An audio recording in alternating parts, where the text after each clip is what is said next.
എല്ലാവർക്കും മഴവിൽ മീഡിയയിലേക്ക് സ്വാഗതം. ആദ്യമായിട്ടാണ് നമ്മുടെ ചാനൽ കാണുന്നതെങ്കിൽ സബ്സ്ക്രൈബ് ചെയ്യാൻ മറക്കല്ലേ. നയൻതാര ലേഡി സൂപ്പർ സ്റ്റാറായി മാറിക്കൊണ്ടിരിക്കുന്ന സമയം. ആ സമയത്താണ് വിഘ്നേഷിൻ്റെ കടന്നുവരവ്.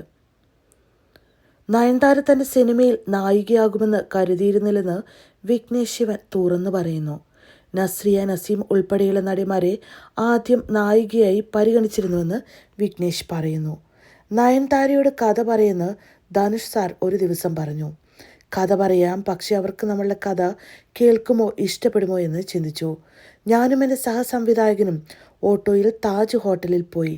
അവർക്ക് ഈ കഥ ഇഷ്ടപ്പെടുമോ എന്നറിയില്ല, എന്നാൽ 1.5 മണിക്കൂറോളം നയൻതാരയുടെ അടുത്ത് ഇരിക്കാമല്ലോ എന്ന് സെന്തിലിനോട് ഞാൻ പറഞ്ഞിരുന്നു. 2 സീൻ പറഞ്ഞു കഴിഞ്ഞാൽ ഈ കഥ ഇഷ്ടപ്പെട്ടു എന്നാണ് അർത്ഥം. ചിരിച്ചില്ലെങ്കിൽ അവർക്ക് മനസ്സിലായില്ലെന്നും. എന്നാൽ നയൻതാര ആദ്യ സീൻ കേട്ടപ്പോൾ തന്നെ